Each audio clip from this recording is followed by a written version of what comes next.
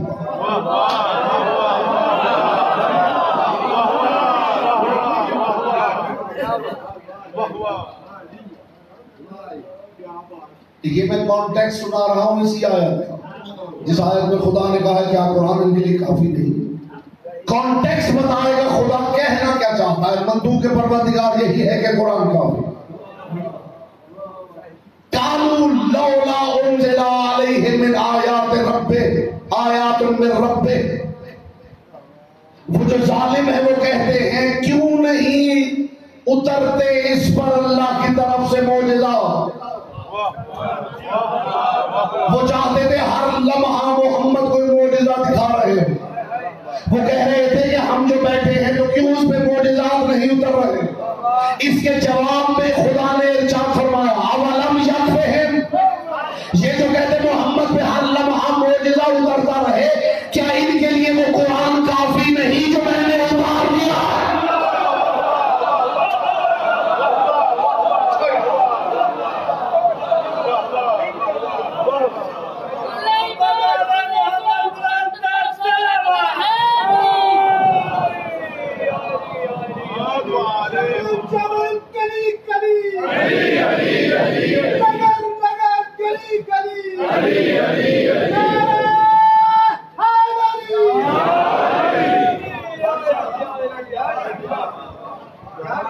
ایک اور بات آگے بڑھاؤ سبحان اللہ سبحان اللہ، تاکہ منطوق و مفہوم کا فرق واضح.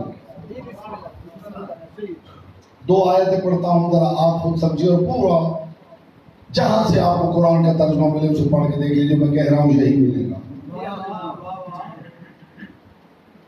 خدا ارشاد فرماتا ہے فَانكِحُوا مَا طَابَ لَكُم مِّنَ النِّسَاءِ مَثْنَىٰ وَثُلَاثَ وَرُبَاعَ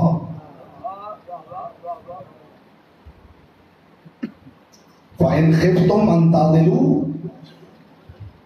فَوَاحِدَةً. میں تمہیں اجازت دیتا ہوں 2 عقد کرنے کی، 3 عقد کرنے کی، 4 عقد کرنے کی.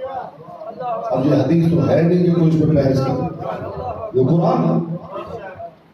میں اللہ تمہیں اجازت دیتا ہوں 2 عقد کرنے کی، 3 عقد کرنے کی، 4 عقد کرنے کی، لیکن شرط یہ ہے کہ عدل کر سکو.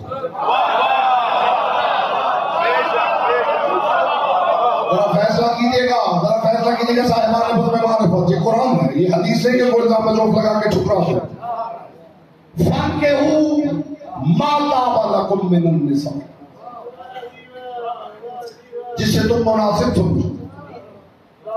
2 3 4 عقد کر سکتے ہو، شرط یہ ہے عدل کر سکتے. اور دوسری آیت میں ارشاد فرما رہا ہے وَلَن تَسْتَطِيعُوا أَن تَعْدِلُوا بَيْنَ النِّسَاءِ. میں خدا کہہ رہا ہوں کہ تم عورتوں کے درمیان عدل کرنے کی صلاحیت رکھتے ہیں. اب مجھے کیا خبر کون کیا لے کے جائے گا اس بات سے.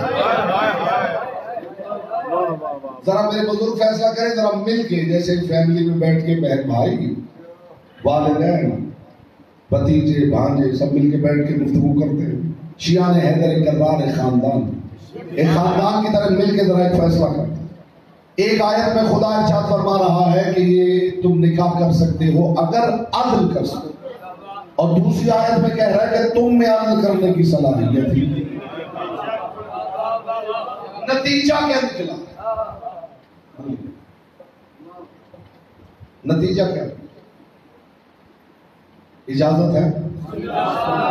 نہیں، میں آپ سے پوچھ رہا ہوں نتیجہ کیا نکلا؟ یہ بالکل ایسا ہی ہے جیسے آپ میرے پاس تشریف لائیں کہ مولانا صاحب میں فلاں جگہ جانا چاہتا ہوں، مجھے گاڑی چاہیے. میں کہوں جناب آپ جی چابی دیجیے جائیے، بس شرط یہ ہے کہ آپ کے پاس ڈرائیونگ لائسنس ہونا چاہیے. مگر میں جانتا ہوں کہ آپ کے پاس ڈرائیونگ لائسنس نہیں ہے،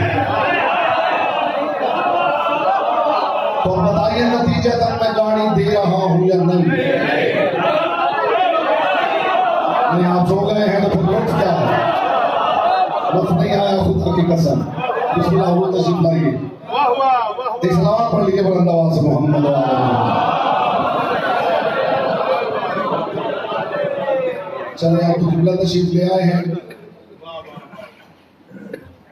جب کلاس روم میں ٹیچر تشریف لے آئے بچوں کے مسائل تو حل ہو جاتے ہیں. اور اللہ ہمارا مسئلہ آپ کا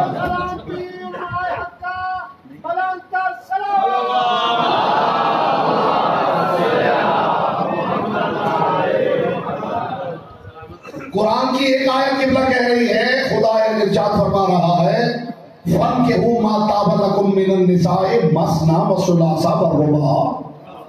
میں خدا تمہیں اجازت دیتا ہوں تم نکاح کر سکتے ہو 2 3 4 ایک شرط کے ساتھ کہ عدل کر سکتے. اور دوسری آیت میں فرما رہا ہے میں خدا بھی کہہ رہا ہوں کہ تم میں عدل کرنے کی صلاحیت ہی نہیں. تو نتیجہ قبلہ کیا نکلا؟ نتیجہ میں مثال دے رہا تھا کہ ایک صاحب آئے انہوں نے کہا جی مولانا صاحب میں نے فلاں جگہ جانا ہے مجھے گاڑی چاہیے. میں نے کہا جی گاڑی لے جائے گی لیکن ایک شرط ہے کہ آپ کے پاس ڈرائیونگ لائسنس ہو. لیکن میں جانتا ہوں کہ آپ کے پاس ڈرائیونگ لائسنس نہیں ہے. تو نتیجے میں گاڑی دے رہا ہوں یا نہیں؟ سب کا فیصلہ یہی ہے کہ گاڑی نہیں دے رہا. تو پھر ان دونوں آیتوں کو ملائے تو نتیجہ کیا نکلتا؟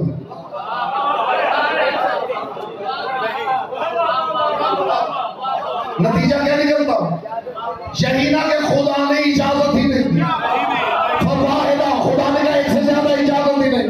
عزت آل محمد کی قسم قیامت تک دنیا نہیں سمجھ پائے گی کہ ان دونوں باتوں کے پیچھے مفہوم میں پروردگار کیا ہے. وہاں کہہ رہا ہے کہ یہ کر لو اگر عدل کر سکتے ہو. یہاں کہہ رہا ہے تم عدل کر ہی نہیں سکتے. کون بتائے خدا کہنا کیا چاہتا؟ عزت آل محمد کی قسم جب میرے امام سے پوچھا گیا مولا یہ راز کیا ہے خدا کہنا کیا چاہتا ہے؟ وہاں کہتا ہے کر لو اگر عدل کر سکو. یہاں کہتا ہے تم عدل کر ہی نہیں سکتے. امام نے فرمایا جہاں اس نے کہا ہے نا عدل کر سکو وہاں نام و نفقے کی عدالت کی بات کر رہا ہے. اور جہاں کہہ رہا ہے تم عدالت کر ہی نہیں سکتے وہ ان کے درمیان محبت کی عدالت کی بات کر رہا ہے.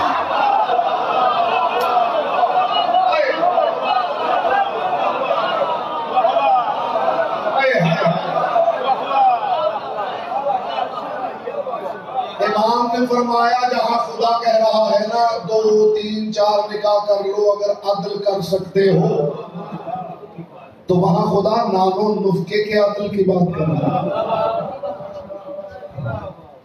میاں کسی کو لانا ہے تو اس قابل ہو کہ اسے کھلا بھی سکو. اور ایسا تو نہیں کرو گے کہ ایک کو میکڈونلڈس کے برگر کھلاؤ گے اور دوسرے کو چٹنی.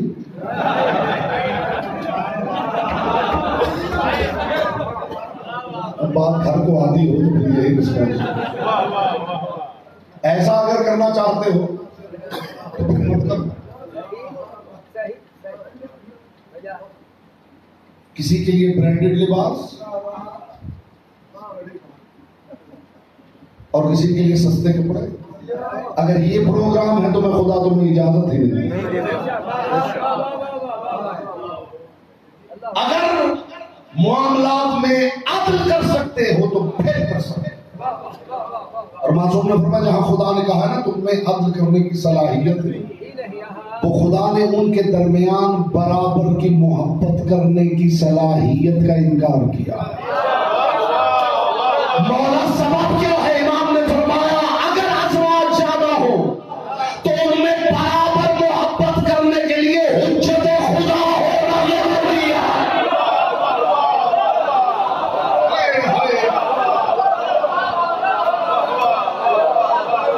اب آپ کو پتا چلا ہے اللہ کرے خدا کے قسم استقبال میں سارے کھڑے بھی ہو جائیں تو حق ثبات ادا نہ ہو. امام نے فرمایا ازواج میں برابر کی محبت بانٹنے کے لیے حجت خدا ہو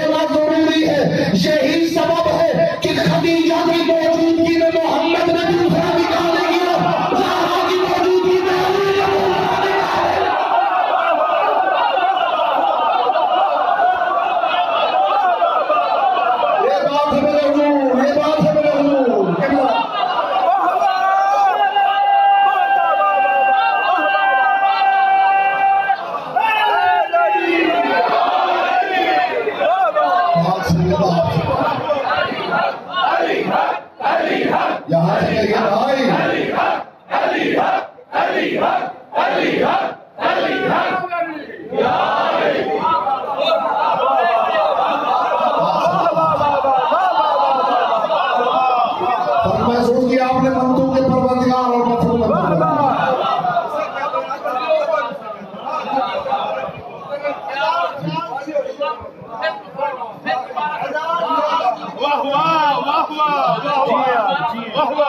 معصوم نے فرمایا جہاں خدا کہہ رہا ہے کہ کر لو اگر عدل کر سکتے، وہاں نام مفکے کی عدالت کی بات ہو رہی ہے، جو سلوک ایک سے کرنا وہ دوسری سے بھی کرنا۔ امام نے فرمایا اگر تربوز بھی گھر میں لائے ہو تو ازواج اگر بیویاں دو ہیں تربوز بھی گھر لائے ہو تو اسے بھی ناپ کے کاٹنا، اس سے اچھا دین کہاں ملے گا؟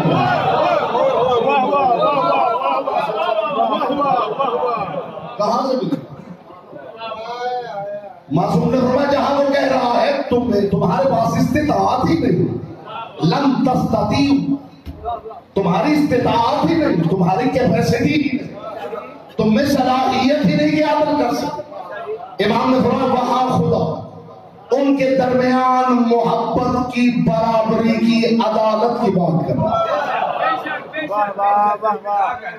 میں ازواج کا مسئلہ تو چھوڑیے، دوست آپ کے دوست تو ہوتے ہیں، ہر ایک شخص کے 2 4 10 20 دوست ہوتے ہیں، برابر محبت کر سکتا ہوں؟ میں ان والدین کو نوبل پرائز دیتا ہوں، نوبل پرائز، جو اپنی اولاد کے ساتھ برابر کی محبت کر کے دکھائیں۔ اس سے بڑی بات میں کر ہی نہیں سکتا۔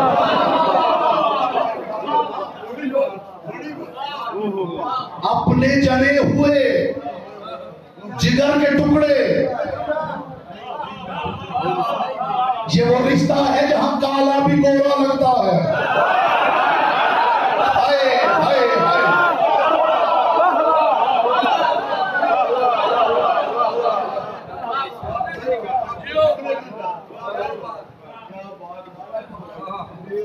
آپ کے نالج میں اگر کوئی والدین ہوں تو مجھے ضرور مل پائے تاکہ میں ان سے کوئی معرفت حاصل۔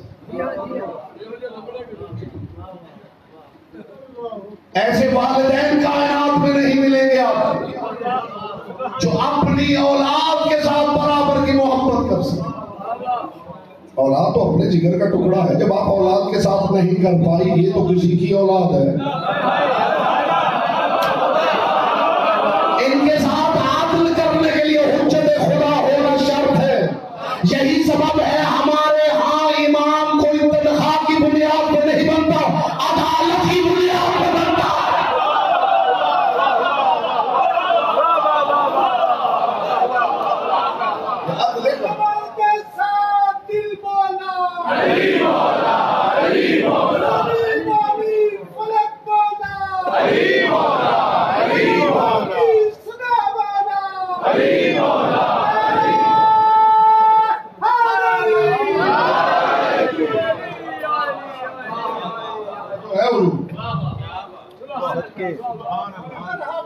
خدا کہتا کیا ہے اور کہنا کیا چاہتا ہے، اس کا عجیب انداز ہے، وہ چہرہ کہیں موڑتا ہے، دکھانا کچھ چاہتا ہے۔ اس میں میں انشاءاللہ کل بات کروں گا کہ وہ رخ کہیں پھر توجہ کہیں اور کرواتا۔ خدا کی قسم اس کی پوری شریعت کو بغور آپ دیکھ لیجیے، وہ رخ کہیں اور کرواتا، توجہ کہیں اور کرواتا۔ ابھی حج سے حاجی پھرتے ہیں، یہاں بھی بیٹھے ہوں، میں تو ظاہر جس کے ساتھ پہ بال نہیں اسے حاجی ہی سمجھ رہا ہوں۔ ایک سوال تھا کہ اس کے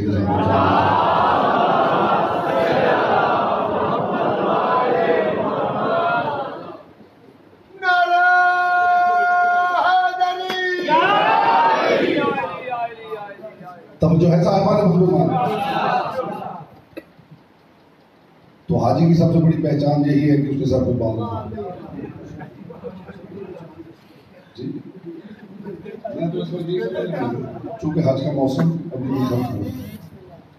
وہ رخ کہیں اور کرواتا, توجہ کہیں اور کرواتا. خدا کی قسم اس نے حاجی کا رخ پھیرا ہے کعبے کی طرف.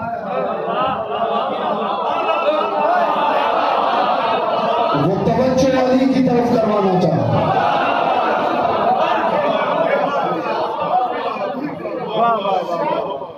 اس نے رخ پھیرا ہے مینا کی طرف, وہ توجہ کربلا کی طرف کروانا چاہتا.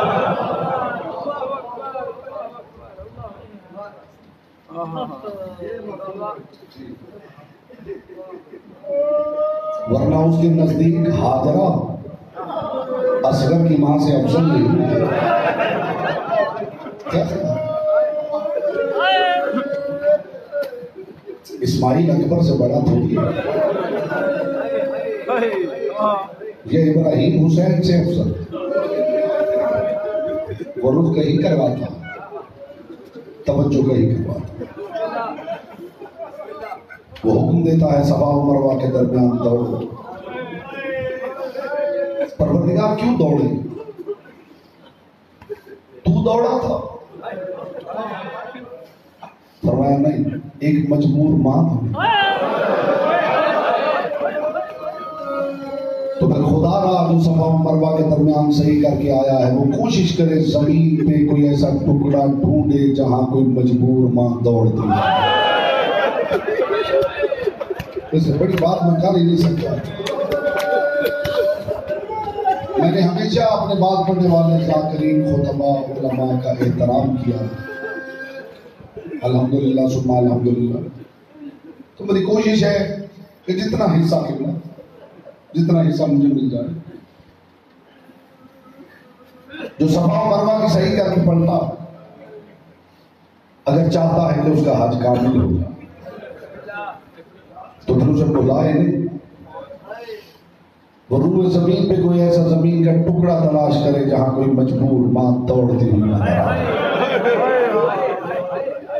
مجھے عزت علی کی قسم میں نہیں جانتا کسی تاریخ میں کسی کو ملے تو وہ پڑھ لے. جو کچھ میں نے پڑھا ہے وہ یہی ہے. ہر راوی کی یہی جملے کہ جب بھی کوئی میدان کی طرف جاتا تھا, قیام حسینی سے جب بھی کوئی میدان کی طرف جاتا تھا, ایک برقع پوش بی بی گھوڑے کے ساتھ دوڑتی ہوئی.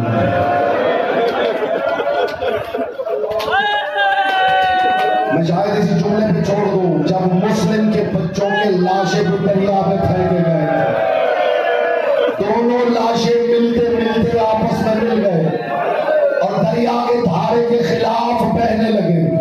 راوی کہتا ہے جدھر لاشیں جا رہے تھے کنارے پہ ایک برقع پوش بی بی دوڑ رہی تھی اور رو رو کے بہن کر کے کہہ رہی تھی میں تمہیں کہاں کہاں رو. اجرکم اللہ, اجرکم اللہ. محمد کی بیٹی آپ سے راضی ہوں. سال گزرتا ہے تو پروردگار ہمیں پھر رونے کا موقع عطا کرتا ہے. یہ بات کہ بڑا شکریہ کے لائق ہے. گھر جا کے سجدہ شکر کرنا چاہیے, پروردگار تو نے مجھے پھر رونے کا موقع عطا کرتا. مومن کا دل نہیں بھرتا, مومن چاہتا ہے وہ بس روتا رہے. حسین ابن علی کے سچا ہونے کے لیے یہی بات کافی ہے. یہ جب مومن کی آنکھ سے آنسو نکلتا ہے, نکلتا ہوا آنسو بتاتا ہے کہ میرے دل کی سلیٹ صاف ہو گئی, گناہوں کی تختی دھل گئی. اس بات کی دلیل ہے کہ حسین سچا. کبھی کسی کے لیے روتے ہوئے یہ کیفیت آپ کو نہیں ملی. یہ کیفیت صرف غم حسین ابن علی. ادھر آنکھ سے آنسو نکلتا ہے, یوں لگتا ہے جیسے گناہوں کی سلیٹ صاف ہو گئی, یوں لگتا ہے جیسے ابھی مر جاؤں تو جنت میں خدا زمرد کے پر آتا ہے. اسے کہتے ہیں حسین ابن علی. بس آخری جملہ کہنا مزدار ہو, آل محمد آپ کی عزت توفیقات معرفت رزق میں اضافہ فرمائے. سال کے بعد یہ گریے کا موسم، بہانے بہانے سے شیعہ ہوتے، کچھ فرق نہیں پڑتا کسی نے کیسا لباس پہنا ہوا، کوئی باتیں نہ کرے، تو نے کیسا لباس پہنا ہے اور تو نے کیسا پہنا ہے، کوئی باتیں کرنے کی ضرورت نہیں۔ محمد کی بیٹی جانے والا زیادہ، کوشش کیجئے کہ جتنا گریہ ہو سکے محمد کی بیٹی راضی ہو جائے۔ سال گزرتا ہے اور پھر یہ دن آتے ہیں، کتنا مجبور کر دیا گیا ہوگا محمد مصطفیٰ کی اولاد کو کہ محمد مصطفیٰ کے بعد سیدہ سے لے کر، اس سے بڑا جملہ میں کہہ نہیں سکتا، سیدہ سے لے کر آپ کے زمانے کے امام تک کوئی اونچی آواز میں رو نہیں سکا۔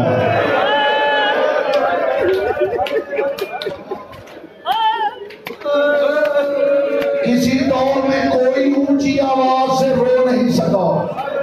ہر راوی کہتا ہے ایک دن ایسا آتا تھا جب محرم کا چاند نکلتا تھا تو ہم چاند آسمان پہ نہیں دیکھتے تھے، جعفر صادق کی حویلی سے چیخوں کی آواز بلند ہوتی تھی۔ اس وقت میرا امام دایا ہاتھ اٹھا کے کہتا تھا، ہائے میرا غریب دادا حسین، کاش میں کربلا میں ہوتا، حسین کے قدموں میں زندہ ہوتا۔